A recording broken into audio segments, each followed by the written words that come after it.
بسم اللہ الرحمن الرحیم رب لا تذرنی فردا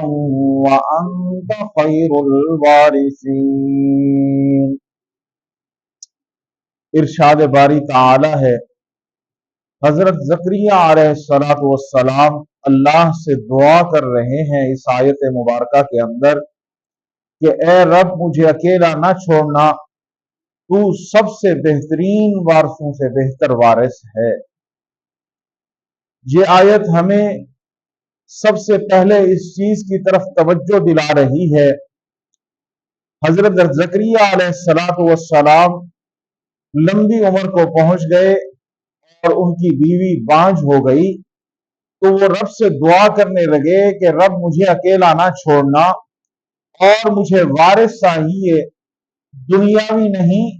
بلکہ دینی معاملات کو سنبھالنے اور اللہ کے دین کو آگے پھیلانے کے لیے مجھے وارث چاہیے، اور دنیاوی معاملات بھی ساتھ چلتے رہیں گے۔ تو اس آیت کے اندر دو پہلو اللہ نے ذکر فرمائے ہیں۔ ایک یہ کہ زکریا علیہ السلام نے سب سے پہلے دعا کی کہ مجھے اکیلا مت چھوڑنا، کائنات کے اندر اگر سب لوگ آپ سے دور ہو جائیں، چھوڑ جائیں، تو یہ ایک ایمان اور عقیدہ بنا لو کہ رب کی ذات ہمیں کبھی تنہا نہیں چھوڑے گی، اور انبیاء علیہ السلام بھی یہی دعا کر رہے ہیں کہ مجھے اور کسی کی پرواہ نہیں، اے رب مجھے تو اکیلا نہ چھوڑ دینا، تو مجھے اپنے حال پر نہ چھوڑ دینا۔ دوستو، اگر رب کسی انسان کو اس کے حال پر چھوڑ دے تو پھر وہ انسان اس دنیا میں بھی بھٹک جاتا ہے، اس دنیا میں بھی بیکار ہے، اور آخرت میں تو وہ بیکار ہے ہی۔ تو اس لیے اللہ سے یہ دعا اور التجا کرتے رہنا چاہیے کہ کائنات کے ہر بندہ، کائنات کی ہر چیز مجھ سے روٹھ جائے، مولا تو مجھے سے نہ روٹھنا، تو مجھے اکیلا نہ چھوڑنا۔ حضرت زکریا علیہ السلام کی دعا بھی یہی ہے کہ اے رب مجھے تو اکیلا نہ چھوڑنا۔ اگر رب کسی انسان کو اکیلا چھوڑ دے، اس کے حال پر چھوڑ دے، تو وہ انسان خاسر بھی ہو جاتا ہے، وہ ناکام بھی ہو جاتا ہے، وہ کسی کام کا انسان نہیں رہتا۔ اور یہ عام بات ہے، اللہ تبارک و تعالیٰ نے یہ فرمایا ہے، نبی علیہ السلام کا ارشاد ہے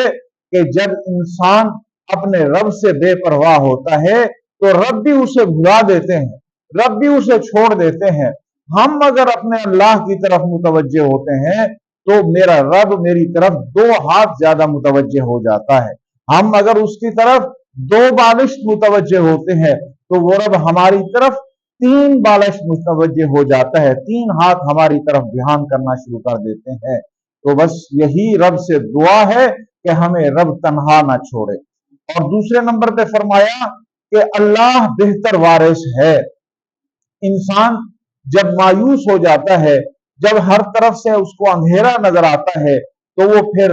اللہ فرماتے ہیں لا تقنطوا من رحمت اللہ، کائنات سے، اس دنیاوی کارخانے سے اگر تم مایوس ہو جاؤ، اللہ سے کبھی مایوس نہ ہونا، وہ رب تمہیں کبھی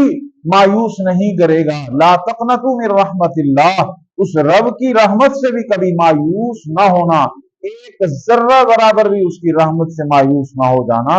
آپ اس کے سامنے ہاتھ پھیلاؤ، اس کے سامنے التجا کرو، وہ رب تمہاری بڑی عمر میں بھی تمہاری سوچ نہیں ہوتی کہ یہ کام اب مجھ سے ہوگا، اللہ وہ کام کر دیتے ہیں۔ اب دیکھیں نا، زکریا علیہ السلام اللہ سے التجا کر رہے ہیں اور دعا کر رہے ہیں کہ مجھے اصل وارث تو ہے، بہتر وارث ہے۔ اگر کائنات میں سارے مجھ سے روٹھ جائیں، رب نہ روٹھے، تو وہ رب ہمارے نام کو بھی، ہمارے کام کو بھی، ہماری جو محنت ہوتی ہے اس کو بھی وہ رب ضائع نہیں کیا کرتے۔ دیکھیں سبحان اللہ، زکریا علیہ السلام نے بھی یہی دعا کر کے ہمیں 2 باتیں سمجھائی ہیں